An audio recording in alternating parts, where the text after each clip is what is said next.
Hi, good evening everyone. I am Dr. Raman Gagneja and welcome to my channel. So today our topic of discussion is what mechanism of respiration. क्या mechanism of respiration. It's class 11 topic. ठीक है, तो mechanism of respiration पढ़ने से पहले first we will understand what do you mean by respiration. Respiration word का मतलब क्या है? Respiration, what do you mean by respiration? अब हम इसको स्टार्ट करते हैं खाने से. हम खाना खाते हैं, हमें ऐसा बोला जाता है कि खाना खाओगे तो एनर्जी मिलेगी, खाना खाओगे तो एनर्जी मिलेगी. फूड से हमें क्या मिलती है? एनर्जी. अब फूड से एनर्जी कैसे मिलती है, आज हम ये समझेंगे फूड से हमें एनर्जी कैसे मिलती है. सबसे पहले बात करेंगे फूड में. फूड में क्या मेजर कंपोनेंट्स कौन से होते हैं? सबसे पहला कार्बोहाइड्रेट्स. दूसरा कौन सा होता है? प्रोटीन्स. तीसरा कौन सा होता है? फैट्स. ये फूड के मेजर कंपोनेंट्स होते हैं. स्मॉल क्वांटिटीज में क्या क्या होता है? विटामिन होते हैं, मिनरल्स भी होते हैं. ठीक है, तो ये फूड के हैं मेजर कंपोनेंट्स. इसको बॉडी क्या करेगी? ये बॉडी सीधा इन कंपोनेंट्स को बॉडी सीधा एब्जॉर्ब नहीं कर सकती. इन कंपोनेंट्स को बॉडी सीधा कार्बोहाइड्रेट, क्योंकि कार्बोहाइड्रेट तो पॉलीसेकेराइड है, लॉन्ग चेन है. ठीक है, प्रोटीन है, प्रोटीन क्या है? अमाइनो एसिड की लॉन्ग चेन है. ये जो फैट्स हैं, फैट्स क्या है? ये कॉम्प्लेक्स स्ट्रक्चर है. ठीक है, तो बॉडी क्या करेगी? पहले इसको सिंपलर फॉर्म में कन्वर्ट करेगी ताकि वो इसको एब्जॉर्ब कर सके. ठीक है, बॉडी डायरेक्ट कॉम्प्लेक्स चीज़ों को एब्जॉर्ब नहीं कर सकती, इसका ब्रेकडाउन करेगी. ठीक है, अब कार्बोहाइड्रेट्स हैं. ठीक है, इनका ब्रेकडाउन किस फॉर्म में होगा? इनका ब्रेकडाउन होगा तो क्या बनेगा? ग्लूकोज.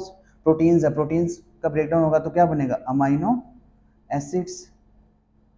ठीक है, फैट्स है, फैट्स का ब्रेकडाउन होगा तो क्या बनेगा? Fatty acids and glycerols. ठीक है, फैटी एसिड एंड ग्लिसरॉल. अब ये सारी क्या है? ये सारी हैं सिंपलर फॉर्म. ये सारी क्या है? Simpler form, absorbable form. Simpler absorbable form. ये सारी फॉर्म्स कैसी हैं? ये है कॉम्प्लेक्स फूड सब्सटेंसेस. ठीक है, ये है कॉम्प्लेक्स फूड सब्सटेंसेस और ये है इसकी सिंपलर फॉर्म. बॉडी क्या करेगी? कॉम्प्लेक्स फूड को उसकी सिंपल एब्जॉर्बेबल फॉर्म में कन्वर्ट करेगी. ठीक है, ताकि बॉडी उसको एब्जॉर्ब कर सके. तो इस प्रोसेस को हम क्या बोलेंगे बेटा? इस प्रोसेस को क्या बोलेंगे? सबसे पहला प्रोसेस क्या होता है? डाइजेशन. इस प्रोसेस को क्या बोलेंगे? डाइजेशन. ठीक है, अब बॉडी ने क्या कर लिया? फूड है, ये देखो यहाँ पे फूड है. अब बॉडी ने क्या किया? इसको डाइजेस्ट कर लिया. ठीक है, बॉडी ने डाइजेस्ट कर लिया इसको. ठीक है, अब फूड है, फूड में हम कार्बोहाइड्रेट्स की एग्जांपल लेते हैं. होता सभी के साथ ऐसा ही है, हम कार्बोहाइड्रेट्स की एग्जांपल लेते हैं. कार्बोहाइड्रेट्स. ठीक है, एग्जांपल लेते हैं फूड में क्या है? कार्बोहाइड्रेट्स. बॉडी इसको डाइजेस्ट करेगी तो ये क्या बनेगा? ये किस चीज़ में कन्वर्ट होगा? ग्लूकोज में. ठीक है, ये इसकी सिंपलेस्ट फॉर्म है. ठीक है, बॉडी कार्बोहाइड्रेट्स को ग्लूकोज की फॉर्म में एब्जॉर्ब करेगी. ग्लूकोज हो गया, फ्रक्टोज हो गया, गैलेक्टोज हो गया. ठीक है, इस फॉर्म में एब्जॉर्ब करेगी. ठीक है, तो इस फॉर्म में एब्जॉर्ब करेगी. ये फूड का डाइजेशन हुआ. ये ग्लूकोज कहाँ पड़ा है अभी? ये ग्लूकोज अभी कहाँ पड़ा है? ये पड़ा है इंटेस्टाइनल ल्यूमन में. इंटेस्टाइनल ल्यूमन में पड़ा है. ठीक है, ग्लूकोज. अब ग्लूकोज यहाँ से क्या करेगा? ग्लूकोज यहाँ से होगा एब्जॉर्ब. ठीक है, अगला प्रोसेस हमारे पास क्या होगा? अगला प्रोसेस क्या होगा? एब्जॉर्प्शन. अगला प्रोसेस क्या होगा? एब्जॉर्प्शन. तो ये जो ग्लूकोज है, ये जो इंटेस्टाइनल ल्यूमन में ग्लूकोज पड़ा है, ये ग्लूकोज कहाँ जाएगा? ब्लड में. ये ग्लूकोज कहाँ जाएगा? ब्लड में. हम डाइजेशन में पढ़ते हैं, पहले डाइजेशन का प्रोसेस पढ़ते हैं, उसके बाद एब्जॉर्प्शन कैसे होता है वो पढ़ते हैं. ठीक है, अब ये ग्लूकोज कहाँ आ गया? ब्लड में. ग्लूकोज कहाँ आ गया? ब्लड में. ये ग्लूकोज कहाँ आ गया हमारे पास? ब्लड में. अब इसके बाद ये ब्लड क्या करेगा? इस ग्लूकोज को किसके पास लेके जाएगा? सेल्स के पास. ठीक है, ब्लड इस ग्लूकोज को सेल्स के पास लेके जाएगा और सेल्स क्या करेंगे? इस ग्लूकोज का यूटिलाइजेशन करेंगे टू डिराइव एनर्जी. ठीक है, एनर्जी. सेल्स को एनर्जी क्यों चाहिए? सेल को कॉन्टिन्यूस मूवमेंट करना है, सेल ने ग्रो करना है, सेल ने रिप्रोडक्शन करनी है, तो उसको कॉन्टिन्यूस एनर्जी चाहिए सेल को. ठीक है, और एनर्जी का सोर्स क्या होता है उसके पास? ग्लूकोज, है ना. तो ग्लूकोज कौन लेके आता है सेल के पास? ब्लड में ग्लूकोज कहाँ से आता है? इंटेस्टाइनल ल्यूमन से. इंटेस्टाइनल ल्यूमन में ग्लूकोज कहाँ से आता है? इंटेस्टाइनल ल्यूमन में ग्लूकोज कहाँ से आता है? कार्बोहाइड्रेट से, जो कि हम फूड खाते हैं. क्योंकि फूड खाते हैं उसकी पहले डाइजेशन होती है, फिर इंटेस्टाइनल ल्यूमन में ग्लूकोज पहुंचता है, ठीक है। उसके बाद उसकी एब्जॉर्प्शन होती है, ग्लूकोज जाता है ब्लड में, ठीक है। उसके बाद ये ग्लूकोज ब्लड में ये किसके पास पहुंचाएगा, सेल्स के पास, या हम कह सकते हैं टिश्यूज के पास, टिश्यूज के पास है ना। टिश्यूज क्या करेंगे आगे, इसका यूटिलाइजेशन करेंगे, टिश्यूज क्या करेंगे, इसका यूटिलाइजेशन करेंगे। इस प्रोसेस को क्या हम कहते हैं, इस प्रोसेस को क्या कहते हैं हम, असीमिलेशन। क्या कहते हैं, असीमिलेशन। इस प्रोसेस को क्या बोलते हैं हम बेटा, असीमिलेशन, ठीक है। तो हमने अभी तक 3 प्रोसेसेस पढ़े हैं, कौन कौन से। सबसे पहले फूड का होगा डाइजेशन, फूड का डाइजेशन होगा, ठीक है। पहला प्रोसेस फूड का होगा डाइजेशन, ठीक है। कार्बोहाइड्रेट्स, हम एग्जांपल ले रहे हैं कार्बोहाइड्रेट्स की। तो जो कार्बोहाइड्रेट्स है, कार्बोहाइड्रेट्स किस में कन्वर्ट हो गए, ग्लूकोज में डाइजेस्ट हो गए, ठीक है। उसके बाद उसका जो इंटेस्टाइनल ल्यूमन है उसमें जाएगा क्या, ग्लूकोज, ठीक है। अब इंटेस्टाइनल ल्यूमन से इंटेस्टाइनल म्यूकोजा, विलाई जो होते हैं हमारे पास, ये विलाइज होते हैं, ऐसे विलाइज होते हैं, इसके ऊपर सेल्स होते हैं। ये सेल से एब्जॉर्ब होकर ग्लूकोज किस में जाएगा, ब्लड कैपिलरीज में, मतलब ब्लड में। अगर हम फैट की बात करें, फैट की एब्जॉर्प्शन कैसे होगी, फैट जाएगा लैक्टियल में, जो लिम्फ में, और जो जिसमें लिम्फ फ्लो करता है लैक्टियल में, जो कि विलाई में ऐसी होती है, ठीक है। ये एक लिम्फ वेसल है लैक्टियल, ठीक है। तो फैट्स किस में जाएंगे, लैक्टियल में। ग्लूकोज किस में जाएगा, ब्लड में, है ना। ब्लड में ग्लूकोज गया, अब ब्लड में ग्लूकोज जाएगा तो फिर ब्लड ग्लूकोज को लेके कहाँ जाएगा, सेल्स के पास, टिश्यूज के पास, ठीक है। तो टिश्यूज और सेल इसका क्या करेंगे, इसका करेंगे यूटिलाइजेशन, ठीक है। यूटिलाइजेशन किस लिए, क्योंकि उनको चाहिए एनर्जी, ठीक है। तो इस प्रोसेस को क्या बोलते हैं हम, असीमिलेशन। क्या बोलते हैं बेटा, असीमिलेशन। अब आगे सेल इसका यूटिलाइजेशन कैसे करेंगे, अब वो समझते हैं, ठीक है।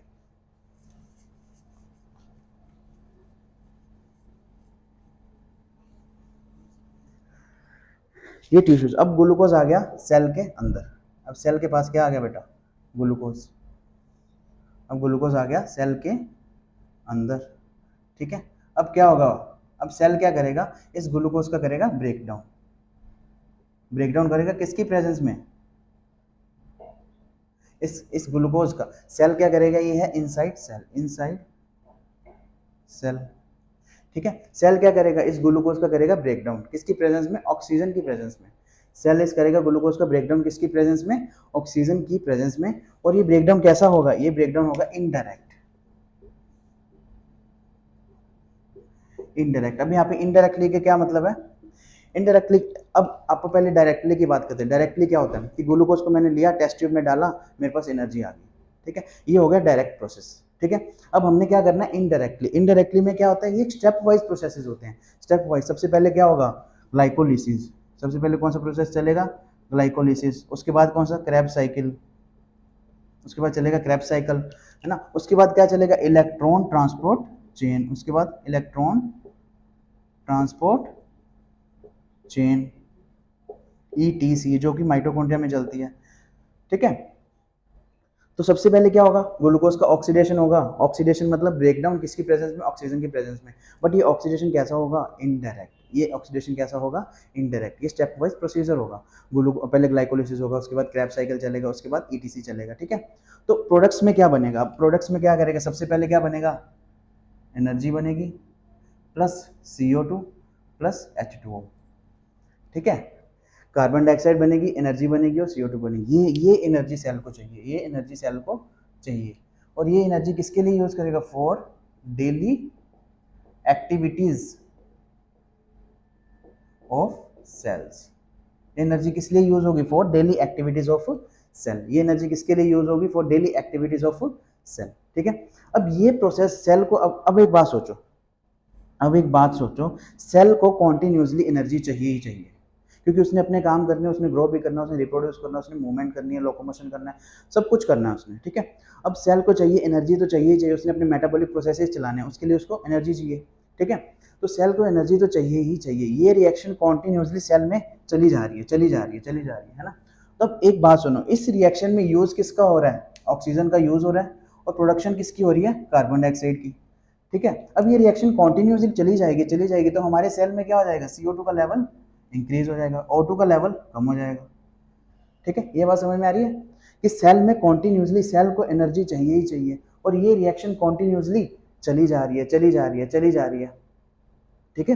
तो सेल में क्या होगा, इससे क्या होगा, सेल में CO2 का लेवल बढ़ जाएगा, ठीक है। टिश्यू में या सेल में क्या होगा, CO2 का लेवल बढ़ जाएगा, ऑक्सीजन का लेवल कम हो जाएगा, ठीक है। अब ऑक्सीजन का लेवल कम होगा, CO2 का लेवल बढ़ गया, ठीक है।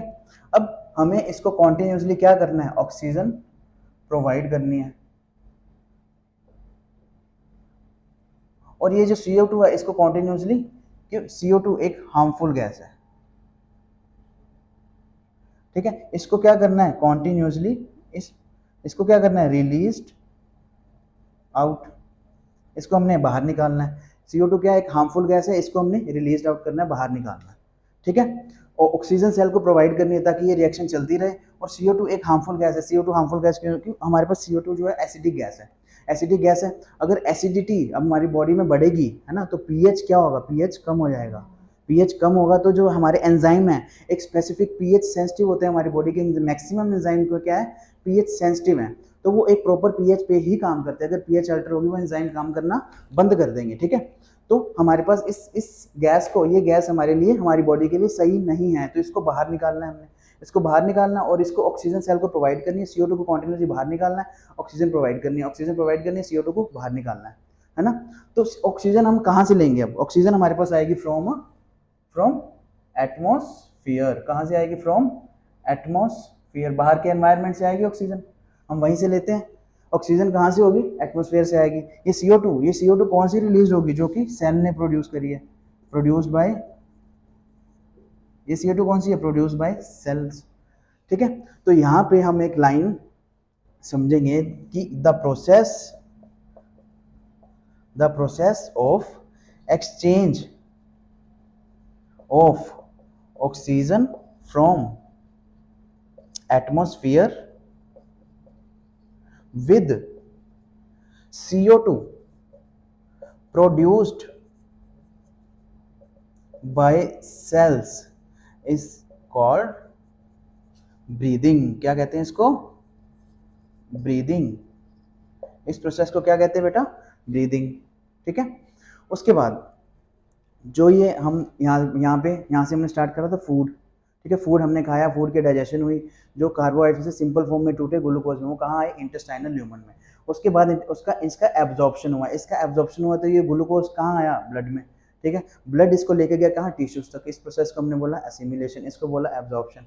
अब ये टिश्यूज में क्या आया, ग्लूकोज किस में आ गया, टिश्यूज में, ग्लूकोज आ गया टिश्यूज में। तो आगे ग्लूकोज का हो क्या रहा है, हमने ये देखा, इनसाइड सेल क्या रिएक्शन चल रही है, ग्लूकोज को तोड़ा जा रहा है, ऑक्सीडेशन हो रही है, ब्रेकडाउन हो रहा है, जो कि इनडायरेक्ट है ना, और एनर्जी प्रोड्यूस हो रही है, CO2 और H2 प्रोड्यूस है। इस प्रोसेस को हम क्या बोलते हैं, रेस्पिरेशन। इस प्रोसेस को क्या बोलते हैं बेटा, रेस्पिरेशन, जो कि सेल के अंदर चल रहा है। इस प्रोसेस को क्या बोलते हैं हम, रेस्पिरेशन, ठीक है। तो हमने अब एक बात समझो, हमने फूड से एनर्जी डिराइव करनी है, ठीक है। तो कौन से चार प्रोसेस चलेंगे, सबसे पहले फूड हमने खाया, बॉडी उसको सिंपलर फॉर्म में तोड़ेगी, ठीक है, क्योंकि हम जो खाते हैं वो कॉम्प्लेक्स फॉर्म होती है। तो सबसे पहले हमने फूड को खाया तो बॉडी उसको सिंपलर फॉर्म में तोड़ेगी। इस प्रोसेस को क्या बोलेंगे हम बेटा, डाइजेशन। वो टूटा हुआ फूड इंटेस्टाइन में पड़ा है ना, जो ब्रेकडाउन हुआ फूड, सिंपल जो एब्जॉर्बेबल फॉर्म्स हैं वो पड़ी हैं किसमें, इंटेस्टाइन में। अब वो क्या होगा, इंटेस्टाइन से फूड जाएगा ब्लड में। इस प्रोसेस को क्या बोलते हैं, एब्जॉर्प्शन। जो ग्लूकोज है, जो फैटी एसिड्स हैं, अब जो फैट है वो जाएगी सीधा लैक्टियल में, लिम्फ वेसल में, और जो हमारे पास ग्लूकोज और अमाइनो एसिड है ये जाएंगे सीधा ब्लड में, ठीक है। तो ब्लड क्या करेगा, ब्लड इन चीज़ों को, वो पहले लिम्फ वेसल में जाएंगे, उसके बाद वेन्स में जाएंगे, वेन्स में ब्लड है, ठीक है। तो ब्लड इन तीनों चीज़ों को क्या करेगा, टिश्यूज के पास लेके जाएगा, सेल्स के पास लेके जाएगा, ठीक है। अब ये टिश्यू क्या करेंगे, इनका ब्रेकडाउन करेंगे। ब्रेकडाउन क्यों करेंगे, टू डिराइव एनर्जी, ब्रेकडाउन करेंगे टू डिराइव एनर्जी, ठीक है। एनर्जी क्यों, एनर्जी कॉन्टिन्यूसली सेल को चाहिए वेरियस एक्टिविटीज परफॉर्म करने के लिए, ठीक है। तो इस ये प्रोसेस जो ग्लूकोज को तोड़ रहा है ना, एनर्जी डिराइव कर रहा है, इस प्रोसेस को क्या बोल रहे हैं हम, रेस्पिरेशन। अगर और स्पेसिफिक हो जाए तो इसको बोलेंगे सेलुलर रेस्पिरेशन, क्योंकि रेस्पिरेशन होता है 3 तरह का, ठीक है, इंटरनल, एक्सटर्नल, इंटरनल और सेलुलर। ये सेल के अंदर हो रहा है ना। इसको और स्पेसिफाई करते हैं तो इसको बोलेंगे हम सेलुलर रेस्पिरेशन, ठीक है। यहाँ तक बात बच्चों समझ में आई, ठीक है। अब रेस्पिरेशन की डेफिनेशन हम क्या लिखेंगे, the oxidation of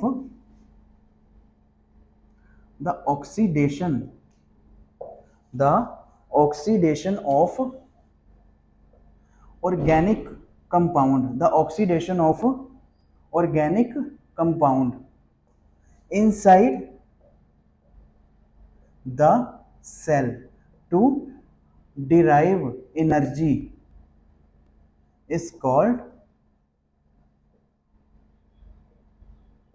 respiration, is called respiration. Oxidation, oxidation मतलब ऑक्सीजन की प्रेजेंस में ब्रेकडाउन। ये देखो ये हो रहा है, ऑक्सीजन की प्रेजेंस में ब्रेकडाउन हो रहा है ऑफ ऑर्गेनिक कंपाउंड। ये ग्लूकोज है, ये ग्लूकोज है ना, अमाइनो एसिड्स हैं, जो फैटी एसिड्स हैं, ये सारे हैं क्या, ये हैं organic compounds. The oxidation of organic compounds inside the cell, ये प्रोसेस कहाँ चल रहा है बेटा, सेल के अंदर, inside cell, to derive energy. किस चीज के लिए चल रहा है हमें, क्योंकि एनर्जी चाहिए, एनर्जी सेल ने यूज करनी है। इस प्रोसेस को हम क्या बोलते हैं बेटा, रेस्पिरेशन। इसको क्या बोलते हैं, रेस्पिरेशन। ठीक है, और इस प्रोसेस में क्या कॉन्टिन्यूसली यूज क्या हो रहा है, ऑक्सीजन, है ना, तो और कॉन्टिन्यूसली बन क्या रहा है, CO2। ठीक है, तो हमें CO2 को निकालना है बाहर और ऑक्सीजन को कॉन्टिन्यूसली प्रोवाइड करना है। ठीक है, तो इस प्रोसेस, इस एक्सचेंज को क्या बोलते हैं हम, ब्रीदिंग। ठीक है, इस एक्सचेंज को क्या बोलते हैं, ब्रीदिंग। ये जैसे हम सांस ले रहे हैं, हम हमारी जो सांस ले रहे हैं, एयर जा रही है अंदर, उसमें ऑक्सीजन का कंटेंट ज्यादा है, वो ऑक्सीजन जाएगी, है ना, लंग्स में एक्सचेंज होगा, ब्लड में जाएगी, ब्लड से सीधा टिश्यूज में जाएगी। ठीक है, तो टिश्यू से CO2 ब्लड लेगा, CO2 को लंग्स में लेके आएगा, एक्सहेल करेंगे तो हमारे पास CO2 निकलेगी। ठीक है, सिंपल सी बात है। तो इस प्रोसेस को हम क्या बोलते हैं बेटा, ब्रीदिंग। इस प्रोसेस को क्या बोलते हैं, जो एक्सचेंज करते हैं हम ऑक्सीजन का CO2 के साथ, इसको क्या बोलते हैं, ब्रीदिंग। और जो ये रिएक्शन चल रही है, इसको क्या बोलते हैं, respiration, oxidation of organic compound to derive energy. ठीक है, तो ठीक है, ये है ब्रीदिंग और ये है रेस्पिरेशन। एनसीईआरटी ने क्या बोला हुआ है, एनसीईआरटी ने, अब हम एनसीईआरटी की बात करते हैं, उसमें यही लिख रहा है, ब्रीदिंग, ब्रीदिंग को उन्होंने क्या लिख रखा है, is commonly known as respiration. ये माइनर सा डिफरेंस होता है ब्रीदिंग और रेस्पिरेशन के बीच में। ठीक है, ये आप अब इसका स्क्रीनशॉट ले लो। अब हम चलते हैं आगे। अब हम पढ़ेंगे क्या, मैकेनिज्म ऑफ रेस्पिरेशन। ये हमने देखा रेस्पिरेशन का मतलब क्या होता है, रेस्पिरेशन का क्या मतलब होता है। ठीक है, अब हम अगला टॉपिक है हमारा क्या, जो हमारा मेन टॉपिक है वो है मैकेनिज्म ऑफ रेस्पिरेशन। ठीक है, अब हम वो स्टार्ट करेंगे। ये हमने अभी समझा कि रेस्पिरेशन होता क्या है, रेस्पिरेशन की डेफिनेशन क्या है, ब्रीदिंग किसको कहते हैं, इनमें थोड़ा सा डिफरेंस होता है, वो उसका हमने समझा प्रॉपर। ठीक है, अब एक बात बताओ, हमने फूड से एनर्जी निकालनी है, फूड से हम एनर्जी निकालनी है, तो सबसे पहले क्या होगा, ये फूड है हमारा, है ना, फूड से हमने क्या निकालनी है बेटा, एनर्जी। तो सबसे पहले क्या है, फूड से एनर्जी निकालनी है, सबसे पहले क्या होगा प्रोसेस, डाइजेशन। उसके बाद कौन सा प्रोसेस होगा, फूड, ग्लूकोज आएगा, ग्लूकोज बनेगा। ठीक है, ग्लूकोज ये किस में है, इंटेस्टाइन में, इंटेस्टाइन में है। ठीक है, इंटेस्टाइनल ल्यूमन में है। तो अब ये इंटेस्टाइनल ल्यूमन से किस में जाएगा, ब्लड में, इंटेस्टाइनल ल्यूमन में किस में से जाएगा, ब्लड में। तो इस प्रोसेस को क्या बोलेंगे, एब्जॉर्प्शन। इस प्रोसेस को क्या बोलेंगे, एब्जॉर्प्शन। ब्लड से किस में जाएगा, सेल्स में या टिश्यूज में, उसमें यूटिलाइजेशन होगी। इस प्रोसेस को क्या बोलेंगे, असिमिलेशन। और उसके बाद जो सेल्स में जो ग्लूकोज है, सेल में क्या आएगा, ग्लूकोज इनसाइड सेल। ठीक है, तो ग्लूकोज है इनसाइड सेल, ये ग्लूकोज क्या करेगा, टूटेगा, इसमें ऑक्सीजन की प्रेजेंस में, ऑक्सीजन की प्रेजेंस में इसका ब्रेकडाउन होगा, तो क्या बनेगा, एनर्जी। क्या बनेगा, energy plus CO2 plus H2O। अब इस प्रोसेस को क्या बोलेंगे बेटा, रेस्पिरेशन। ठीक है, इस प्रोसेस को क्या बोलेंगे हम, रेस्पिरेशन। ये हो गया पहला डाइजेशन, दूसरा एब्जॉर्प्शन, तीसरा असिमिलेशन, चौथा रेस्पिरेशन। इन चार प्रोसेस के बाद फूड से हमें क्या मिल रही है, अब एनर्जी, जो कि हम यूज़ कर रहे हैं, ये हमारा फूड, इससे क्या मिल रही है हमें, एनर्जी। ठीक है, ये सिंपल सी बात समझ आई, रेस्पिरेशन का हमने मतलब समझा, ब्रीदिंग समझा, ब्रीदिंग किसको कहते हैं। ठीक है, अब स्टार्ट करेंगे बेटा हम मैकेनिज्म ऑफ रेस्पिरेशन। ठीक है, mechanism of respiration, mechanism of respiration. अब हम रेस्पिरेशन कैसे करते हैं, रेस्पिरेशन को हम जब ऐसे नॉर्मल एयर को अंदर लेके जा रहे हैं, एटमॉस्फेरिक एयर को जब अंदर लेके जा रहे हैं, एटमॉस्फेरिक एयर इज ड्रॉन इन अंदर, तो उस प्रोसेस को क्या बोलते हैं हम, इंस्पिरेशन। जब हम atmospheric air is drawn in, इस प्रोसेस को क्या बोलते हैं बेटा, इंस्पिरेशन। ठीक है, और दूसरी तरफ एल्वियोलर एयर, जो कि एल्वियोलर एयर है, जो एयर है एल्वियोलाई में, alveolar air is drawn out, इस प्रोसेस को क्या बोलते हैं हम? एक्सपीरेशन। क्या बोलते हैं बेटा? एक्सपीरेशन। इस प्रोसेस को क्या बोलते हैं? एक्सपीरेशन। ठीक है, ये देखो सिंपल सा, मैंने अंदर की तरफ सा इनहेल किया, इनहेलेशनल, मैंने इनहेल किया, तो इस प्रोसेस को क्या बोल रहे हैं हम? इंस्पिरेशन। ठीक है, और मैंने उसके बाद एक्सहेल किया, एक्सहेल किया, तो इस प्रोसेस को क्या बोल रहे हैं? जो इंस्पिरेशन मैंने क्या करा, जो बाहर की एयर है, एटमॉस्फेरिक एयर, उसको अंदर लेके गया। ठीक है, इस प्रोसेस को क्या बोल रहे हैं हम? इंस्पिरेशन। अब उसके बाद एल्वियोलर एयर, जो एल्वियोलाई में एयर है, उसको मैंने बाहर निकाला, उस प्रोसेस को क्या बोल रहे हैं बेटा? एक्सपायरेशन। ठीक है, यहाँ तक बात समझ में आई? अब ये इंस्पिरेशन, हमारे लंग्स के अंदर एयर जा क्यों रही है, इंस्पिरेशन हो कैसे रहा है, हम इस प्रोसेस को समझेंगे पहले, उसके बाद एक्सपिरेशन को समझेंगे। तो हम इंस्पिरेशन स्टार्ट करते हैं। सबसे पहले एक बात आप समझो कि जो गैसेज है, जो गैस है ना, वो मूव करती है कहाँ से? High pressure to low pressure, उसकी हाई कंसंट्रेशन से लो कंसंट्रेशन। तो एक कंसंट्रेशन ग्रेडियंट पहले क्रिएट करना पड़ेगा। जो गैसेज हैं, पहला पॉइंट हम लिखेंगे, जो गैसेज हैं वो कहाँ से मूव करती हैं, कैसे मूव करती हैं? High pressure to low pressure. ये बात समझ में आ रही है? ठीक है, अब इंस्पिरेशन है, हमारे पास क्या है? ये हमारे लंग्स हैं,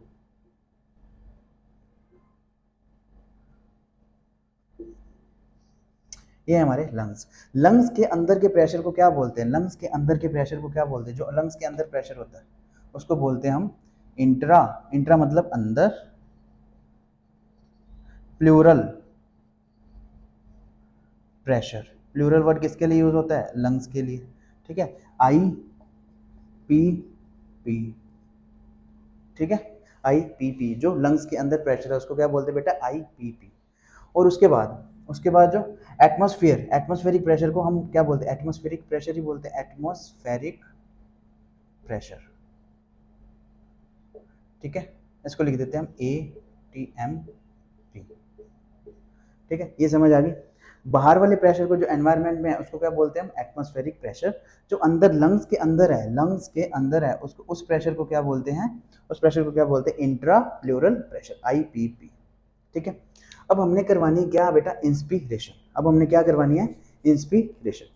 ठीक है, हमने करवानी है इंस्पिरेशन। तो इंस्पिरेशन के लिए क्या? गैसेज मूव कैसे करती हैं? जो कि एयर है, एयर में गैसेज ही तो हैं, एयर मूव कैसे करेगी? High pressure to low pressure.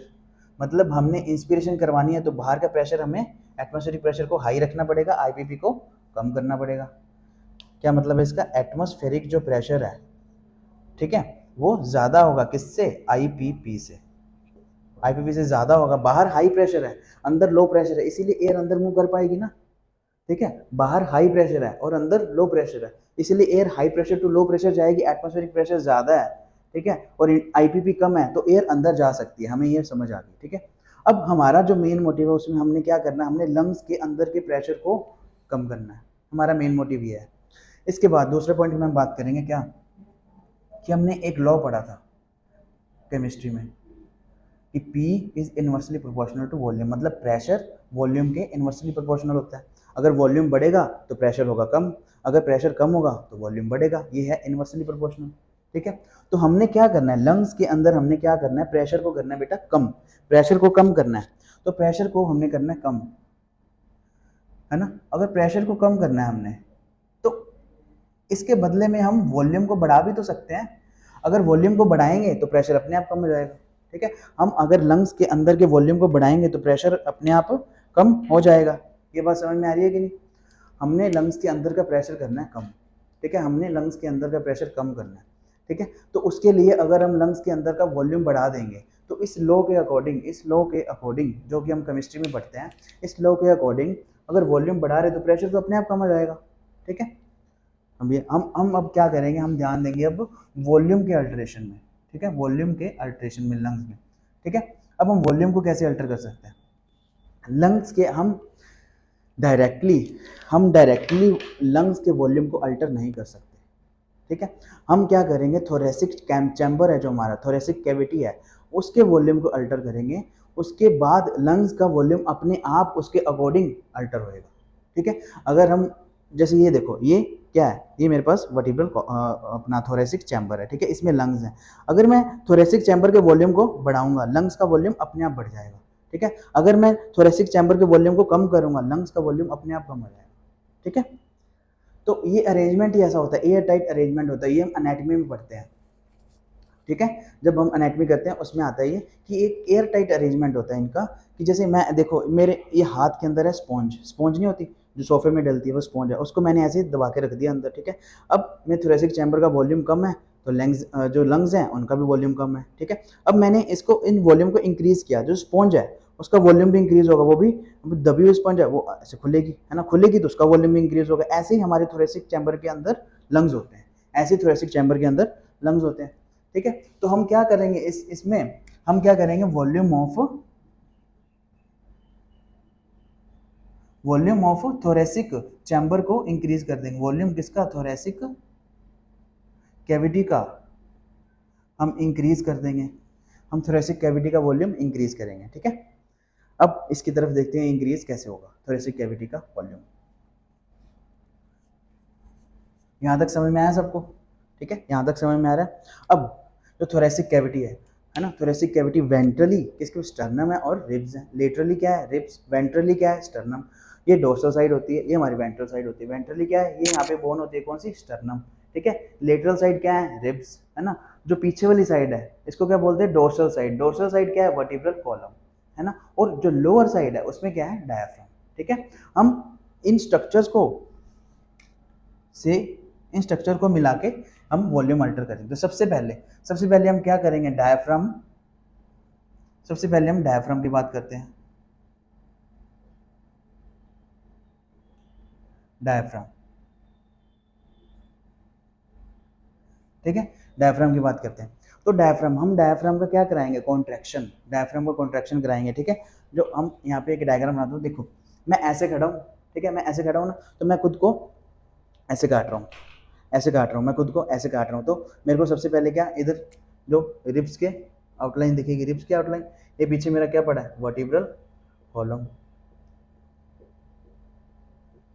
ठीक है, पीछे क्या पड़ा है मेरा, वर्टिब्रल कॉलम। इधर मेरे को रिब्स की आउटलाइन दिखेगी, ये बात समझ आ रही है, ये ओरिएंटेशन समझ आ रही है, ठीक है। और ये नीचे क्या पड़ा है मेरा, डायाफ्राम, ये नीचे क्या है, डायाफ्राम, ये क्या है, डायाफ्राम, ये है वर्टिब्रल कॉलम, और ये क्या है, कट एंड्स ऑफ रिब्स, ठीक है, cut end of ribs. Diaphragm normally हमारे पास कौन सी शेप में पड़ा होता है, डोम शेप में, डोम जो गुरुद्वारे के ऊपर डोम नहीं होता उस शेप में, ठीक है। और नॉर्मली हमारे पास जो डायफ्राम है वो डोम शेप में पड़ा होता है। तो अब डायफ्राम का होगा कॉन्ट्रैक्शन, डायफ्राम का कॉन्ट्रैक्शन होगा तो डायफ्राम नीचे की तरफ भागेगा, नीचे की तरफ भागेगा, डायफ्राम हो जाएगा फ्लैट, ठीक है। डायफ्राम का क्या हुआ बेटा, कॉन्ट्रैक्शन। तो कॉन्ट्रैक्शन के बाद डायफ्राम की शेप कैसी हो गई, फ्लैट शेप्ड, फ्लैट शेप, ठीक है। ये बात समझ आ रही है, ठीक है। डायफ्राम का कॉन्ट्रैक्शन हुआ, डायफ्राम की शेप कैसी हो गई, फ्लैट शेप, ठीक है। उसके बाद दूसरे नंबर पे हम क्या करेंगे, दूसरे नंबर पे हमारे इंस्पिरेशन किसका रोल होता है, इंटरकोस्टल मसल्स। इंटरकोस्टल मसल कौन से होते हैं, रिब्स के जो दो रिब्स हैं उसके बीच में स्पेस होता है, और उस स्पेस को क्या बोलते हैं, इंटरकोस्टल स्पेस। और उस स्पेस में क्या पड़े होते हैं, मसल्स, उसको क्या बोलते हैं, इंटरकोस्टल मसल। ये हमारे पास दो तरह के होते हैं, एक एक्सटर्नल होते हैं, एक इंटरनल होते हैं, ठीक है, एक्सटर्नल और इंटरनल, ठीक है। हम यहाँ पे बात करेंगे एक्सटर्नल इंटर कोस्टल मसल्स के बारे में, एक्सटर्नल इंटरकोस्टल मसल्स, इसको हम शॉर्ट फॉर्म में लिखते हैं ICM। अब इंस्पिरेशन में इनका भी क्या होगा बेटा, कॉन्ट्रैक्शन, इनका क्या होगा, कॉन्ट्रैक्शन, ठीक है। अब इनका कॉन्ट्रैक्शन होगा तो मूवमेंट किसकी होगी, सबसे पहले रिब्स की, उसके बाद स्टर्नम की, ठीक है, रिब्स की देन स्टर्नम की। अब रिब्स की मूवमेंट कैसी होगी, रिब्स की मूवमेंट होगी अपवर्ड, है ना। जब एक्सटर्नल इंटरकोस्टल मसल में कॉन्ट्रैक्शन होगा तो जो रिब्स हैं, जो मसल्स है एक्सटर्नल इंटरकोस्टल मसल, वो रिब्स को अपवर्ड मूव करेंगे, लिफ्ट अपवर्ड, और स्टर्नम को आउटवर्ड। देखो मैं इंस्पायर कर रहा हूँ, ये देखो ऐसे दिखेगा आपको, जैसे ये मेरी स्टर्नम है, ये आउटवर्ड मूव कर रही है, और रिब्स ऊपर की तरफ जा रही है, ठीक है, रिब्स ऊपर की तरफ जा रही है, लिफ्ट अपवर्ड, और जो स्टर्नम है आउटवर्ड मूवमेंट होगी इसकी, आउटवर्ड मूवमेंट, ठीक है, आउटवर्ड मूवमेंट होगी। ठीक है, अब ये देखो, ये मूवमेंट होगी इसकी ऐसी, तो ये रिब्स हमारी, रिब्स और स्टर्नम यहाँ पे आ जाएंगे। ठीक है, अब हम एक बात देखें, जो पुराना वॉल्यूम था, पुराना वॉल्यूम कितना था थोरेसिक कैविटी में, जो पुराना वॉल्यूम था वो था इतना। ठीक है, अब जो नया वॉल्यूम आ गया है, नया वॉल्यूम आ गया, वो कितना आ गया, ये देखो इतना। इस एक्सिस में वॉल्यूम बढ़ गया, इस एक्सिस में वॉल्यूम बढ़ गया, ये आपको समझ आ रही है, ये है पुराना वॉल्यूम, ये है इंस्पिरेशन करने के बाद नया वॉल्यूम, तो वॉल्यूम बढ़ गया है। ये कौन सी एक्सिस इसको बोलेंगे, अब कौन सी एक्सिस बोलेंगे, ये देखो मैं ऐसे खड़ा हूँ, इस डायग्राम को मैंने ऐसे ही बनाया था। ठीक है, ऐसे खड़ा हूँ, ये है मेरी डॉर्सल साइड, ये है मेरी वेंट्रल साइड, ये है डॉर्सल, ये है वेंट्रल। ठीक है, तो ये मेरी कौन सी साइड है बेटा, डॉर्सल साइड, ये कौन सी साइड है, वेंट्रल। ये आपको समझ में आ रही है, ये डायग्राम मैंने ऐसे बनाई हुई है, ये मेरी वेंट्रल साइड है, ये मेरी डॉर्सल साइड है। ठीक है, तो ये वाली एक्सिस को क्या बोलेंगे, ये वाली एक्सिस को, इसको बोलेंगे बेटा डोर्सो वेंट्रल एक्सिस। ठीक है, और इस वाली एक्सिस में वॉल्यूम इंक्रीज किसने करा, ये रिब्स और स्टर्नम ने, रिब्स और स्टर्नम ने। तो अब क्वेश्चन आएगा कि एक्सटर्नल इंटरकोस्टल मसल कौन सी एक्सिस में वॉल्यूम इंक्रीज करेंगे, इन डोर्सो वेंट्रल एक्सिस। ठीक है, क्या वॉल्यूम इज इंक्रीज्ड, कौन सी एक्सिस में, in dorsoventral axis, external intercostal. अब डायफ्राम की बात करेंगे, अब डायफ्राम की बात करेंगे तो देखो मेरे को ऐसे यहाँ पे लिटा दो, लिटा दो। अगर मैं आगे वाले पार्ट को एंटीरियर बोलूंगा तो पीछे वाले को क्या बोलूंगा, पोस्टीरियर। ऐसे नहीं होता, आगे वाले को एंटीरियर बोलेंगे, पीछे वाले को वेंट्रल या डोर्सल बोल देंगे, ऐसा नहीं होता। ये रिलेटिव टर्म्स होती हैं। ठीक है, अगर हम इसको एंटीरियर बोलें तो इसको पोस्टीरियर ही बोलेंगे। ठीक है, अब मैं इसको क्या बोल रहा हूँ बेटा, एंटीरियर, तो इसको बोलूंगा मैं पोस्टीरियर, इस साइड को। ठीक है, अब ये देखो, ये है पहले वाला वॉल्यूम, ये है इंस्पिरेशन से पहले वाला वॉल्यूम।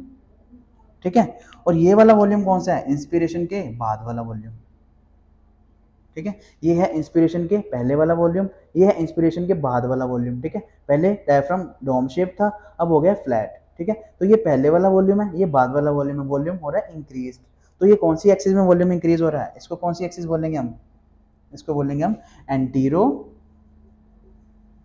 Posterior axis. इसको क्या बोलेंगे बेटा, एंटीरो पोस्टीरियर एक्सिस। इसका मतलब हमने क्या समझा, तो डायफ्राम है, डायफ्राम है वो, ये कैसे वॉल्यूम इंक्रीज करता है, volume increased, volume is increased, volume is increased कौन सी एक्सिस में, एंटीरो पोस्टीरियर एक्सिस में ये क्या करता है, वॉल्यूम इंक्रीज करता है। ये आपको बात समझ में आएगी नहीं आएगी। ठीक है, जो डायफ्राम है, डायफ्राम की होगी कॉन्ट्रैक्शन। सबसे पहले हम स्टार्ट करेंगे डायफ्राम। जो इंस्पिरेशन है, इंस्पिरेशन इनिशिएट कहाँ से होती है, इंस्पिरेशन इनिशिएट होती है कॉन्ट्रैक्शन ऑफ डायफ्राम से। ठीक है, कॉन्ट्रैक्शन ऑफ डायफ्राम से इंस्पिरेशन इनिशिएट होगी। ठीक है, inspiration initiate contraction of diaphragm, contraction होगा तो डायफ्राम कैसा होगा, फ्लैट शेप, फ्लैट शेप है ना, डायफ्राम नीचे की तरफ आएगा, ये हमने एरो बना रखे नीचे की तरफ, फ्लैट शेप हो गया डायफ्राम। ठीक है, अब फ्लैट शेप हो गया है ना, तो ये पहले वो का वॉल्यूम है, ये उसके बाद का वॉल्यूम, ये पहले का वॉल्यूम है ब्लू वाला, उसके बाद ये ग्रीन वाला, देखो ये उसके इंस्पिरेशन के बाद वाला वॉल्यूम है। तो ये देखो इन वॉल्यूम में डिफरेंस नजर आ रहा है हमें, ये वॉल्यूम बढ़ गया है, ये वॉल्यूम बढ़ गया, वॉल्यूम इज इंक्रीज कौन सी एक्सिस में, इसको हमने कौन सी एक्सिस बोला, एंटीरो पोस्टीरियर एक्सिस। ये वाली कौन सी एक्सिस है, एंटीरो पोस्टीरियर एक्सिस। ठीक है, उसके बाद हम बात करेंगे एक्सटर्नल इंटरकोस्टल मसल्स की। इनका क्या होगा बेटा, इनका भी होगा कॉन्ट्रैक्शन, कॉन्ट्रैक्शन होगा तो रिब्स की मूवमेंट होगी, रिब्स की मूवमेंट किस तरफ होगी, और रिब्स और स्टर्नम की मूवमेंट होगी, है ना। तो एक्सटर्नल इंटरकोस्टल मसल्स रिब्स को अपवर्ड मूव करेंगे, रिब्स को जब अपवर्ड मूव करेंगे, स्टर्नम को आउटवर्ड, स्टर्नम अपने आप आउटवर्ड मूव होगी। ठीक है, रिब्स को करेंगे अपवर्ड मूवमेंट और स्टर्नम की आउटवर्ड मूवमेंट। ये देखो ये बाहर आ रही है, स्टर्नम बाहर आ रही है। ठीक है, स्टर्नम की होगी आउटवर्ड मूवमेंट, रिब्स की होगी अपवर्ड मूवमेंट। ठीक है, तो ये देखो ये अब ऐसे हो जाएगा, ये ऐसे ऐसे मूवमेंट करके, ये देखो ये इंस्पिरेशन के बाद वाला है ना, बाद वाली आउटलाइन है। तो ये देखो ये पहले इतना वॉल्यूम था, अब ये वॉल्यूम बढ़ के इतना हो गया। ठीक है, पहले इतना वॉल्यूम था थोरेसिक कैविटी का, अब ये वॉल्यूम बढ़ के कितना, इतना हो गया, वॉल्यूम हो गया इंक्रीज, हमें दिख रहा है। अब ये कौन सी एक्सिस में इंक्रीज हुआ है, देखो मैंने ऐसे लिखा था, ऐसे अपनी बॉडी को कट करा तो ये डायग्राम बनाई थी। ठीक है, तो आगे ये क्या है, ये कट एंड ऑफ रिब्स है। ठीक है, ये पीछे क्या है, पीछे हमारे पास वर्टिब्रल कॉलम है। तो ये वाली साइड हमारी है डॉर्सल साइड, ये है वेंट्रल साइड। तो ये वॉल्यूम इंक्रीज हो रहा है किस एक्सिस में, कौन सी एक्सिस में वॉल्यूम इंक्रीज हो रहा है? डोर्सो वेंट्रल एक्सिस में। कौन सी एक्सिस में? डोर्सो वेंट्रल एक्सिस में। इतनी बात आपको समझ आई? ठीक है, अब हम थोरेसिक कैविटी का वॉल्यूम इंक्रीज करें, इसका स्क्रीनशॉट ले लो आप, मैं फिर रब करता हूँ इसको।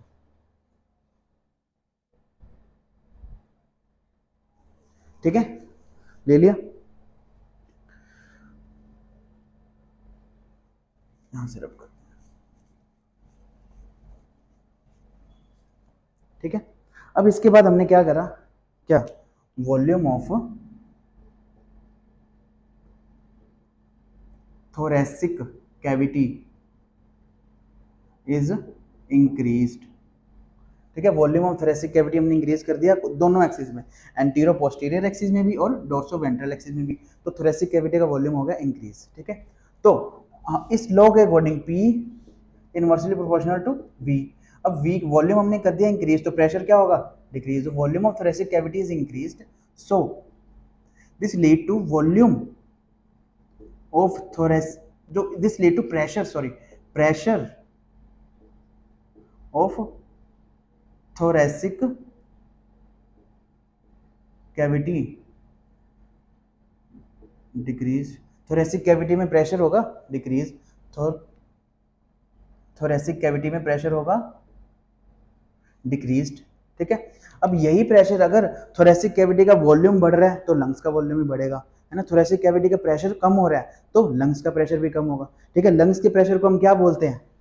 लंग्स के प्रेशर हमने पहले पढ़ा है, लंग्स के प्रेशर को क्या बोलते हैं हम? IPP, intra pleural pressure. This will lead to decreased IPP of lungs. ये प्रेशर किसका है? लंग्स का। डिक्रीज ऑफ IPP, IPP का क्या होगा? डिक्रीज। IPP प्रेशर डिक्रीज होगा, प्रेशर डिक्रीज होगा, और जब ये प्रेशर हमारे पास एटमॉस्फेरिक प्रेशर से कम हो जाएगा, जब ये प्रेशर एटमॉस्फेरिक प्रेशर से कम हो जाएगा तो व्हेन, इसके बाद लीड टू, ये अंदर के लंग्स के अंदर के प्रेशर को कम करेगा, कम कर रहा है ना। तो ये जब ये प्रेशर एटमॉस्फेरिक प्रेशर से भी, बाहर वाले प्रेशर से कम हो जाएगा, जब ये प्रेशर एटमॉस्फेरिक प्रेशर से भी कम हो जाएगा तो उसको हम क्या बोलेंगे? एटमॉस्फेरिक प्रेशर से भी कम हो जाएगा तो हमारी जो एयर है, एयर कैसे मूव करती है? High pressure to low pressure, air is drawn in. इस प्रोसेस को हम क्या बोलते हैं बेटा? इंस्पिरेशन। क्या बोलते हैं इसको? इंस्पिरेशन। जब एटमॉस्फेयर की एयर हमारे पास अंदर जा रही है, इस प्रोसेस को हम क्या बोलते हैं बेटा? इंस्पिरेशन। ठीक है, बात समझ में आई यहाँ पे? चलो इसको रिवाइज करते हैं 2 मिनट लगा के। क्या हमने सबसे पहले क्या पढ़ा था? हमने सबसे पहले बेटा? हमने सबसे पहले पढ़ा था कि जो एयर है वो कैसे मूव करती है? High pressure to low pressure. Air move कैसे करती है? High pressure to low pressure. ठीक है, तो हमें क्या करना है? हमने इंस्पिरेशन करानी है, हमने बाहर की एयर को अंदर लेके जाना है। ठीक है, तो लंग्स के अंदर के प्रेशर को क्या बोलते हैं? IPP। IPP का मतलब क्या हो रहा है? मतलब क्या होता है? Intra pleural pressure. ठीक है, इसका मतलब क्या होता है? Intra pleural pressure. ठीक है, इसका मतलब क्या होता है? Intra pleural pressure. ठीक है, IPP का मतलब, तो हमने क्या करना है? हम IPP को डिक्रीज करेंगे, IPP को डिक्रीज करेंगे ताकि एटमॉस्फेयर प्रेशर से भी डिक्रीज करेंगे, है ना, ताकि जो बाहर की एयर है वो अंदर चली जाए, जो बाहर की एयर है वो अंदर चली जाए। मतलब हमें लंग्स के अंदर नेगेटिव प्रेशर, इसको बोलते हैं नेगेटिव प्रेशर ब्रीदिंग, है ना। ह्यूमंस क्या करते हैं? नेगेटिव प्रेशर ब्रीदिंग करते हैं। ठीक है, हमने अंदर की जो प्रेशर है उसको, लंग्स के अंदर का जो प्रेशर है उसको कम कर दिया। ठीक है, तो ये कैसे करेंगे हम? स्टार्टिंग कैसे करेंगे? हमारे पास जो सबसे पहले हम डायफ्राम, जो सबसे पहला स्टेप होता है ना, इंस्पिरेशन इनिशिएट कैसे होती है? कॉन्ट्रैक्शन ऑफ डायफ्राम से। अगर डायफ्राम कॉन्ट्रैक्ट होगा, ये देखो, अगर डायफ्राम हमारे पास कॉन्ट्रैक्ट हो रहा है, तो ये dome shape, normally dome shape होता है, तो ये फ्लैट शेप हो जाएगा। तो एंटीरो पोस्टीरियर एक्सिस में जो हमारे पास वॉल्यूम है वो इंक्रीज हो जाएगा। ठीक है, volume is increase in antero posterior axis. ठीक है, उसके बाद क्या होगा?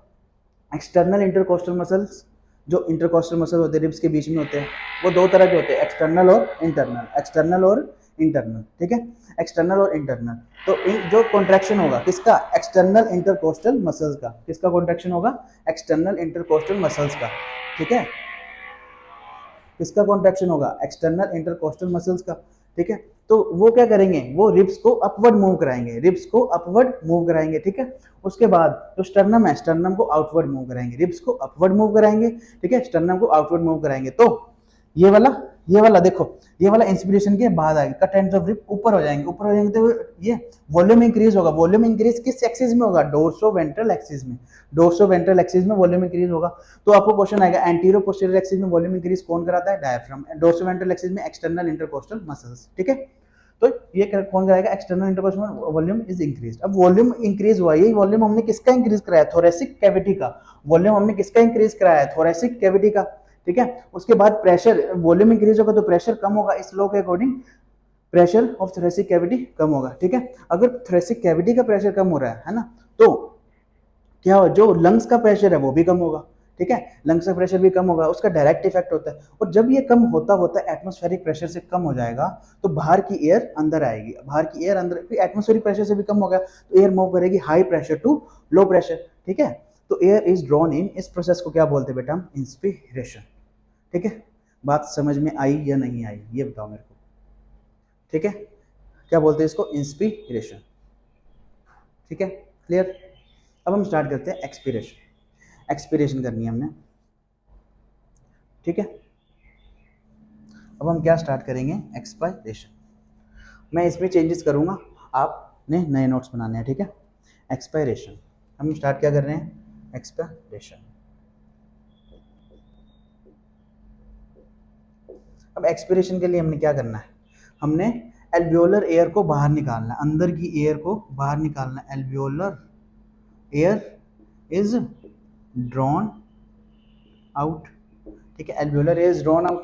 तो हम इसको बाहर कैसे निकालेंगे, इसको बाहर निकालेंगे ताकि अंदर हमने हाई प्रेशर क्रिएट करना है। जो आईपीपी है हमारा, इंट्राप्लेवरल प्रेशर को हमने इतना बढ़ा देना है कि वो एटमॉस्फेरिक प्रेशर से बढ़ जाए, ठीक है। एटमॉस्फेरिक प्रेशर से बढ़ गया तो अंदर हो गया हाई प्रेशर, बाहर है लो प्रेशर, तो एयर मूव कैसे करेगी, high pressure to low pressure, ठीक है। ये बात समझ में आ रही है आपको कि हमने एक्सप्रेशन करानी, तो एटमॉस्फेरिक प्रेशर जो है, atmospheric pressure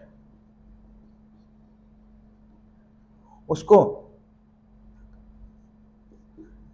intra pleural pressure, IPP, हमने आईपीपी को बढ़ाना पड़ेगा, आईपीपी को बढ़ाना पड़ेगा मतलब प्रेशर को हमने इंक्रीज करना लंग्स के अंदर, ठीक है। लंग्स का प्रेशर इंक्रीज करेंगे तो ही अंदर हाई प्रेशर होगा, बाहर एटमॉस्फेयर में लो प्रेशर होगा, तो हाई प्रेशर से लो प्रेशर एयर मूव करेगी, तो alveolar air is drawn out. इस प्रोसेस को हम क्या बोल देंगे, एक्सपायरेशन, ठीक है। अब हमने क्या करना है, प्रेशर लंग्स के प्रेशर को बढ़ाना है, लंग्स के प्रेशर को बढ़ाना है तो हमें ये फॉर्मूला याद है, हमने अगर प्रेशर को बढ़ाना है, हमने अगर प्रेशर को बढ़ाना है, हमने प्रेशर को बढ़ाना है तो हम वॉल्यूम को कम कर सकते हैं, वॉल्यूम को कम करेंगे, अगर वॉल्यूम कम कर तो भी प्रेशर बढ़ जाएगा, ठीक है। क्योंकि ऐसा होता है, ये एक लॉ है केमिस्ट्री में हमारा कि वॉल्यूम को अगर कम करेंगे तो ये दोनों इन्वर्सली प्रोपोर्शनल होते हैं। इन्वर्सली प्रोपोर्शनल का मतलब ये है अगर वॉल्यूम को कम करेंगे तो प्रेशर बढ़ जाएगा, ठीक है।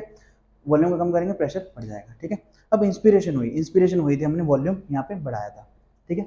अब देखो, अब डायफ्राम है, डायफ्राम की पहले क्या हुई थी बेटा, कॉन्ट्रैक्शन, डायफ्राम की हुई थी कॉन्ट्रैक्शन। अब एक्सपायरेशन, अब एक्सपिरेशन करेंगे, एक्सपिरेशन में क्या होगा, डायफ्राम की रिलैक्सेशन बेटा, डायफ्राम की क्या होगी, रिलैक्सेशन,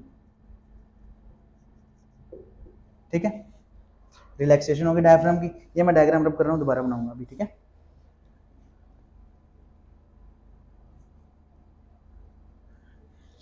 ये हमारी देखो क्या हुई हुई है, इंस्पिरेशन, डायफ्राम फ्लैट है, ठीक है। अब ये डायफ्राम का कॉन्ट्रैक्शन हुई थी, है ना। अब डायफ्राम क्या करेगा, रिलैक्स करेगा, रिलैक्स करेगा तो ये ऊपर की तरफ जाएगा, ऊपर की तरफ जाके कैसा हो जाएगा, डोम शेप, ठीक है। ऊपर की तरफ जाके कैसा हो जाएगा, डोम शेप। तो डायफ्राम की क्या होगी बेटा, डायफ्राम की क्या होगी, रिलैक्सेशन। डायफ्राम की रिलैक्सेशन होगी तो ये कौन कैसा शेप हो जाएगी, डोम शेप, नॉर्मल शेप जो होती है, डोम, कौन सी शेप हो जाएगी, डोम शेप, ठीक है। उसके बाद डोम शेप, पहले वॉल्यूम इतना था, ये देखो पहले वॉल्यूम हमारे पास इतना था, ठीक है। अब वॉल्यूम कितना हो गया हमारे पास, इतना, ये बात समझ आ रही, पहले वॉल्यूम कितना था, इतना, अब वॉल्यूम हो गया इतना, तो वॉल्यूम हो गया डिक्रीज्ड, वॉल्यूम इज डिक्रीज्ड। कौन सी एक्सिस में, एक्सिस तो सेम ही, एंटीरो पोस्टीरियर एक्सिस में, एंटीरो पोस्टीरियर एक्सिस में वॉल्यूम क्या हो गया हमारे पास, डिक्रीज, एंटीरियर पोस्टीरियर एक्सिस में वॉल्यूम डिक्रीज हो गया। ये बात आपको समझ आ रही है कि वॉल्यूम डिक्रीज हो गया कौन सी एक्सिस में, एंटीरो पोस्टीरियर एक्सिस में, ठीक है। ये एक्सप्रेशन में हमने डायफ्राम की बात करी। उसके बाद हम बात करेंगे एक्सटर्नल इंटरकोस्टल मसल्स की, ठीक है। इनका भी क्या होगा, रिलैक्सेशन, इनका क्या होगा, रिलैक्सेशन, ठीक है। इनका भी क्या होगा बेटा, रिलैक्सेशन, रिलैक्सेशन। इनका रिलैक्सेशन हुआ तो ये रिब्स जो स्टर्नम है ये अपनी नॉर्मल पोजीशन में वापस आ जाएंगे, नॉर्मल पोजीशन में वापस आ जाएंगे, बैक टू नॉर्मल पोजीशन, ठीक है। ये इनकी नॉर्मल पोजीशन थी पहले, तो रिब्स इस पे बैक आ जाएंगे, वापस आ जाएंगे, ठीक है, इस तरफ, ठीक है, इस तरफ वापस आ जाएंगे, इस तरफ, ठीक है। ये ribs back to normal position, ribs and sternum, ठीक है, बैक टू नॉर्मल पोजीशन। और उसके बाद ये देखो पहले वॉल्यूम कितना था, इतना, अब जब बैक आ गया रिब्स तब वॉल्यूम कितना रह गया, इतना। ये देखो पहले इतना वॉल्यूम था, अब वॉल्यूम इतना रह गया, तो वॉल्यूम इज डिक्रीज्ड। वॉल्यूम कैसा हुआ, डिक्रीज्ड। वॉल्यूम डिक्रीज हुआ तो कौन सी एक्सिस में हुआ, डोर्सो वेंट्रल एक्सिस में, ये एक्सिस सेम ही है, ठीक है। वॉल्यूम डिक्रीज हुआ कौन सी एक्सिस में, डोर्सो वेंट्रल एक्सिस में, है ना। तो वॉल्यूम डिक्रीज हो रहा है कौन सी एक्सिस में, डोर्सो वेंट्रल एक्सिस में। तो अब ये क्या, volume of thoracic cavity is decreased, volume decrease हुआ थोरेसिक कैविटी का, ये हमने अभी पढ़ा, volume of thoracic cavity is decreased. तो प्रेशर क्या होगा, प्रेशर ऑफ थोरेसिक कैविटी क्या होगा फिर, इंक्रीज्ड। क्यों, क्योंकि हमने ये लॉ पढ़ा हुआ कि प्रेशर और वॉल्यूम इनवर्सली प्रोपोर्शनल होते हैं। अगर वॉल्यूम डिक्रीज हो रहा है तो प्रेशर क्या होगा, इंक्रीज, है ना। ये क्या करेगा, lead to increase pressure in, increase IPP in lungs, leads to interpleural pressure को ये क्या करेगा, बढ़ा देगा। क्यों, क्योंकि हमने एक बात पढ़ी हुई है क्या, कि थोरेसिक कैविटी और लंग्स एक दूसरे से बिल्कुल अटैच्ड है। हम डायरेक्टली लंग्स के वॉल्यूम को या प्रेशर को अल्टर नहीं कर सकते। हमें थोरेसिक कैविटी के वॉल्यूम या प्रेशर को अल्टर करेंगे तो वही वॉल्यूम और प्रेशर का चेंज हमें लंग्स में दिखेगा, ठीक है। तो हमने क्या करा, थोरेसिक कैविटी का प्रेशर इंक्रीज कर दिया तो लंग्स का प्रेशर भी अपने आप इंक्रीज होगा। लंग्स के अंदर के प्रेशर को क्या बोलते हैं बेटा, intra pleural pressure, intra pleural pressure increase होगा। ये इंक्रीज हो रहा, इंक्रीज हो रहा है, हो रहा है, हो रहा है, तो एक एक टाइम आएगा जब ये प्रेशर एटमॉस्फेरिक प्रेशर से भी इंक्रीज हो जाएगा, एटमॉस्फेरिक प्रेशर से भी इंक्रीज हो जाएगा। तो एयर क्या करेगी, एयर जो alveolar air is drawn out, air क्या करेगी, इज ड्रॉन आउट। इस प्रोसेस को क्या बोलेंगे बेटा, इस प्रोसेस को हम क्या बोलेंगे, एक्सपायरेशन, एक्सपीरेशन। बात को समझ आई, बात समझ में आई। इस प्रोसेस को क्या बोलेंगे बेटा, एक्सपीरेशन, ठीक है, ठीक है, समझ आ गई, ठीक है। अब इसका स्क्रीनशॉट ले लो एक्सप्रेशन का, हम रिवाइज करते हैं एक्सप्रेशन को 2 मिनट लगा के कि क्या एक्सप्रेशन में होगा, क्या एक्सप्रेशन में ये होगा कि देखो हमने क्या करना है, बाहर की एयर को अंदर, अंदर की एयर को बाहर निकालना, अंदर की एयर को बाहर निकालना है। तो क्या करना है, जो लंग्स में प्रेशर है ना, वो हाई करना पड़ेगा, लंग्स का प्रेशर हमें हाई करना पड़ेगा, है ना। तो ही air high pressure to low pressure जाएगी, ये हमें समझ आ गई, ठीक है। एयर तो ही high pressure to low pressure जाएगी, ठीक है। तो अंदर का आईपीपी है उसको बढ़ाना पड़ेगा, आईपीपी कैसे, आईपीपी को बढ़ाना पड़ेगा। तो सबसे पहले क्या होगी, डायफ्राम, डायफ्राम क्या करेगा, रिलैक्स करेगा। डायफ्राम पहले फ्लैट शेप था तो ये रिलैक्स करेगा, डोम शेप जाएगा। पहले वॉल्यूम इतना था, अब वॉल्यूम इतना रह गया, तो वॉल्यूम डिक्रीज हुआ। वॉल्यूम इज डिक्रीज कौन सी एक्सिस में, एंटीरो पोस्टीरियर एक्सिस में, ठीक है। उसके बाद एक्सटर्नल इंटरकोस्टल मसल, ये पहले इन्होंने कॉन्ट्रैक्शन हुआ था, अब इनका होगा रिलैक्सेशन। रिलैक्सेशन होगा तो रिब्स और स्टर्नम पहले यहाँ पहुंच गए थे, अपनी नॉर्मल पोजीशन में वापस आएंगे। तो पहले वॉल्यूम इतना था, अब वॉल्यूम रह गया इतना, ठीक है। तो volume is back to normal position, ठीक है। उसके बाद और कौन सी एक्सिस में, एक्सिस कौन सी है, ये वाली डोर्सो वेंट्रल एक्सिस। ये कौन सी एक्सिस है, डोर्सो वेंट्रल एक्सिस, ठीक है। ये बात समझ आई, ठीक है। उसके बाद क्या हमने क्या किया, थोरेसिक कैविटी का वॉल्यूम कम कर दिया, वॉल्यूम कम कर दिया तो प्रेशर इंक्रीज हो जाएगा। थोरेसिक कैविटी में जो भी चेंज होगा वो रिफ्लेक्ट किस में होगा, लंग्स में। तो लंग्स का प्रेशर भी इंक्रीज होगा, लंग्स के प्रेशर को क्या बोलते हैं बेटा, intra pleural pressure. Intra pleural pressure increase होगा तो इंक्रीज होता होता होता इतना इंक्रीज हो जाएगा जब एटमॉस्फेरिक प्रेशर से इंक्रीज हो जाएगा। एटमॉस्फेरिक प्रेशर से इंक्रीज तो अंदर हाई प्रेशर है, बाहर लो प्रेशर है, तो एयर मूव करेगी high pressure to low pressure, air is drawn out. इस प्रोसेस को हम क्या बोलेंगे बेटा, एक्सपीरेशन। इस प्रोसेस को हम क्या बोलेंगे, एक्सपीरेशन। यहाँ तक बात समझ में आई, क्लियर है, ठीक है। अब हम चलते हैं आगे।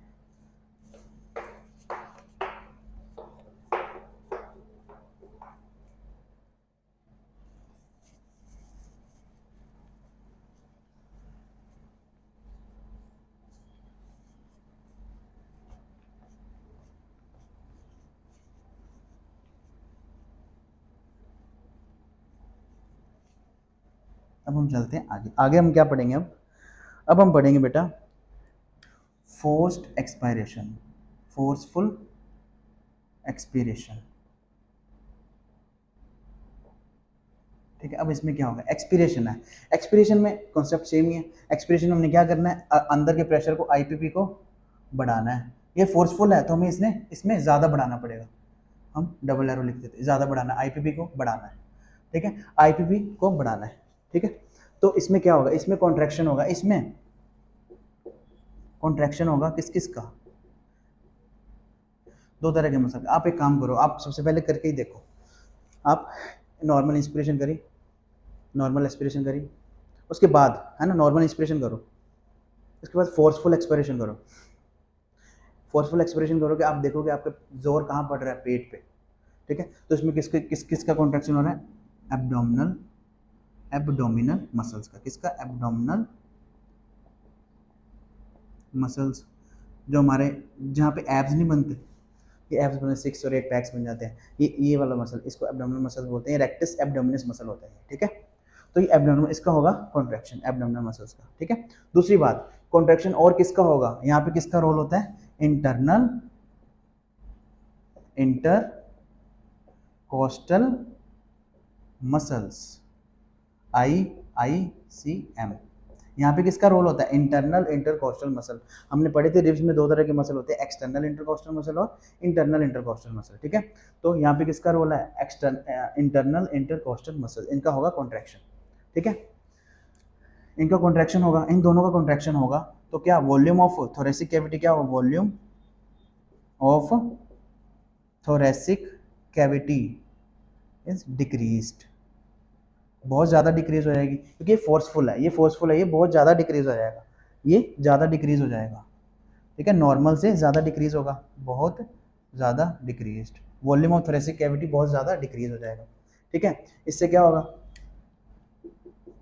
जो वॉल्यूम ऑफ लंग्स है, जो चेंज थोरेसिक कैविटी में होगा, वही ऑल्सो डिक्रीज्ड, वही हमें लंग्स में रिफ्लेक्ट होगा। ठीक है, वॉल्यूम डिक्रीज हुआ तो हमने एक लॉ पढ़ा है, P is inversely proportional to volume. ठीक है, वॉल्यूम डिक्रीज हुआ तो प्रेशर इंक्रीज होगा, लंग्स का वॉल्यूम डिक्रीज हो रहा है तो लंग्स का pressure of lungs is increased. Volume ज़्यादा डिक्रीज है तो प्रेशर भी ज़्यादा इंक्रीज होगा, जितने ये प्रोपोर्शनल है ना, जितना वॉल्यूम डिक्रीज होगा उतना ही प्रेशर इंक्रीज होगा। अगर वॉल्यूम ज़्यादा डिक्रीज हो तो प्रेशर भी ज़्यादा इंक्रीज होगा, प्रेशर इंक्रीज होगा तो ये एटमॉस्फेरिक प्रेशर से भी बढ़ जाएगा, ये ज़्यादा इंक्रीज होगा। आईपीपी क्या है, प्रेशर ऑफ लंग्स, आईपीपी बोलते हैं इसको, आईपीपी इंट्राप्लूरल प्रेशर, है ना। जब ये एटमॉस्फेरिक प्रेशर इंटरप्लूरल प्रेशर से बहुत ज़्यादा बढ़ जाएगा तो एकदम से क्या होगा, alveolar air is drawn out. इस प्रोसेस को हम क्या बोल देंगे, फोर्स्ड एक्सपायरेशन। ठीक है, फोर्स एक्सपायरेशन, इसमें होता क्या है, सबसे पहले क्या होगा, इसमें क्या होगा, कॉन्ट्रैक्शन किसका होगा, एब्डोमिनल मसल्स का। कॉन्ट्रैक्शन किसका होगा, एब्डोमिनल मसल्स का, और इसमें रोल किसका होगा, इंटरनल इंटरकोस्टल मसल्स का। इसमें रोल किसका होगा, इंटरनल इंटरकोस्टल मसल्स का। अब यहाँ पे देखो 2 मिनट, जो एक्सटर्नल इंटरकोस्टल मसल, ये देखो ये मेरे रिब्स हैं। ठीक है, अब एक्सटर्नल इंटरकोस्टल मसल कॉन्ट्रैक्ट किए तो ये एक्सटर्नल है ना, एक्सटर्नल इंटरकोस्टल मसल कॉन्ट्रैक्ट, तो रिब का मूवमेंट होगा ऐसे ऊपर की तरफ चल जाए, जो नीचे वाला वॉल्यूम देखो, यहाँ से वॉल्यूम बढ़ गया, यहाँ से बढ़ गया, वॉल्यूम इंक्रीज हो गया। ठीक है, अब ये रिलैक्स करेंगे, वॉल्यूम नॉर्मल हो जाएगा। ठीक है, अब जो इंटरनल, ये देखो ये रिब्स पड़ी है, इंटरनल इंटरकोस्टल मसल रिब्स को नीचे मूव करते हैं, नीचे मूव कर दिया उन्होंने, अगर नीचे मूव कर दिया, ये देखो इस तरफ मेरा वॉल्यूम डिक्रीज हो रहा है, वॉल्यूम डिक्रीज, इनके कॉन्ट्रैक्शन से वॉल्यूम डिक्रीज हो रहा है, एक्सटर्नल इंटरकोस्टल मसल्स वो ऐसे होएगा, इंटरनल का ऐसे। अगर एक्सटर्नल, ये देखो नॉर्मल लिप्स पड़ी हैं, ठीक है, रिलैक्स स्टेट में, अगर इंटरनल इंटरकोस्टल मसल्स है ना कॉन्ट्रैक्ट करेंगे तो वॉल्यूम डिक्रीज होगा, अगर ये नॉर्मल स्टेट आ गई। ठीक है, उसके बाद अगर एक्सटर्नल इंटरकोस्टल मसल कॉन्ट्रैक्ट करेंगे तो वॉल्यूम इंक्रीज होगा। ठीक है, ये बात आपको समझ आ रही है। ठीक है, तो contraction of internal intercostal muscles and volume of thoracic cavity decrease होगा, है ना, लंग्स का वॉल्यूम में डिक्रीज होगा, वही वॉल्यूम रिफ्लेक्ट लंग्स में होता है। ठीक है, लंग्स में वॉल्यूम डिक्रीज होगा तो प्रेशर इंक्रीज होगा, प्रेशर एटमॉस्फेरिक प्रेशर से बहुत ज़्यादा बढ़ जाएगा, एकदम से अंदर की एयर बाहर आएगी, हमारे पास फोर्सफुल एक्सपिरेशन हो जाएगी। ठीक है, क्लियर। अब हम 2 पॉइंट्स लिखेंगे फोर्सफुल इंस्पिरेशन के बारे में। अगर हमें क्वेश्चन आ जाता है, कोई पूछ लेता है या कहीं आप क्वेश्चन देखते हो इंस्पिरेशन। तो फोर्सफुल इंस्पिरेशन में एडिशनल मसल्स कौन से यूज होते हैं? एडिशनल मसल्स यूज्ड कौन से? एडिशनल मसल्स यूज्ड कौन से? हम आंसर करेंगे मसल्स ऑफ नेक। ठीक है, मसल्स ऑफ नेक। आप फोर्सफुल इंस्पिरेशन करके देखो, आपके ये मसल्स हैं, ये वाले कॉन्ट्रैक्ट होंगे। देखो, फोर्सफुल इंस्पिरेशन करके देखो, एकदम से इंस्पिरेशन करो, आपके ये नेक के मसल्स हैं, ये कॉन्ट्रैक्ट होंगे, आपको दिख जाएगा। ठीक है, आपको शीशे में, आप शीशे में करके देखोगे, आपको मिरर में दिख जाएगा। ठीक है, तो ये हमारा टॉपिक खत्म हुआ, कौन सा? Mechanism of respiration, mechanism of respiration. ठीक है, अब हम 2-3 क्वेश्चंस करेंगे। ठीक है, 2-3 क्वेश्चंस करेंगे।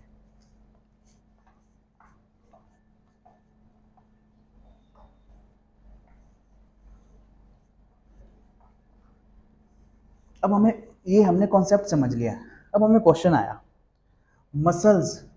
पहला क्वेश्चन क्या आया? Muscles used in normal respiration, muscles used in normal respiration. तो हमारा आंसर क्या होगा? हमने आंसर देना बट एनसीईआरटी के अकॉर्डिंग, तो हम आंसर क्या देंगे? Diaphragm plus intercostal muscle.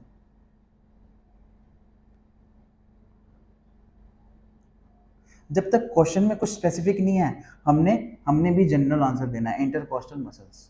अगर क्वेश्चन में हमने पूछ लिया मसल्स यूज्ड इन इंस्पिरेशन, तो हम भी स्पेसिफिक हो जाएंगे, हम क्या देंगे answer? Diaphragm, diaphragm plus external intercostal muscles, diaphragm plus external intercostal muscles. ठीक है, ये बात आपको समझ आ गई? ठीक है, उसके बाद क्वेश्चन अगर आया muscles used in forceful expiration, तो कौन सी मसल्स? एब्डोमिनल,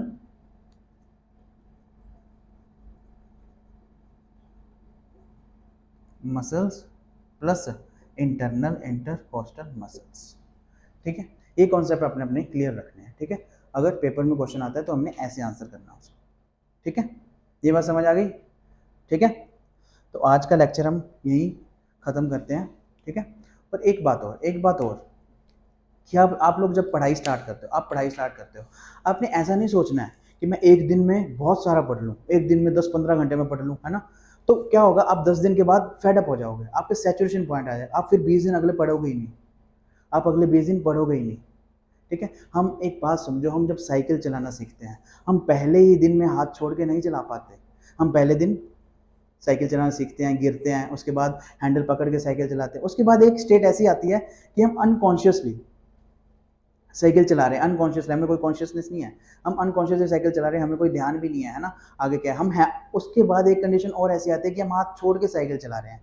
ठीक है, तो आप इस बात को समझो, इस बात को अप्लाई करो अपनी ज़िंदगी में। आप एक दिन में अगर 15 घंटे पढ़ोगे तो आप 10 दिन में ही फेडअप हो जाओगे। इससे अच्छा क्या है, आप एक दिन में हम आपकी कंसिस्टेंसी टूट जाएगी, फिर अगले 10-15 दिन आप पढ़ोगे ही नहीं, क्योंकि ब्रेन रिएक्ट करेगा ना, यहाँ पे भी तो डाइजेशन होती है ना ब्रेन में, हम जो भी पढ़ते हैं उसको भी तो डाइजेस्ट करना होता है ब्रेन में। ठीक है, तो हमने क्या करना है, जो लोग एक दिन के 6 या 7 घंटे पढ़ते हैं, है ना, 6 या 7, वो परफेक्ट है।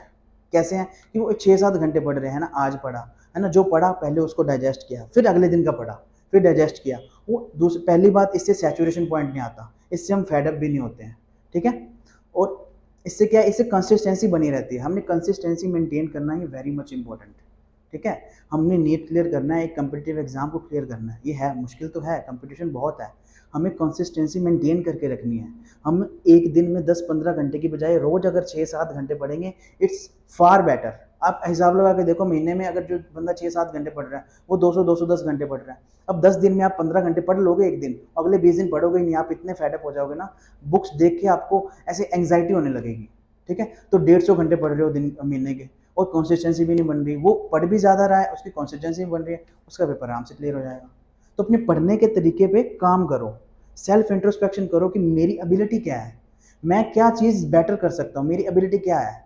ठीक है, अगर मैं इस तरीके से बेटर कर सकता हूँ तो मैं वो तरीका अपनाता हूँ ना। अब लोगों के पीछे मत लगो, अपनी एबिलिटीज चेक करो, सेल्फ इंट्रोस्पेक्शन करके अपनी एबिलिटीज चेक करो और देखो मैं कैसे पढ़ सकता हूँ। ठीक है, बाकी best of luck for your NEET exam. Thank you.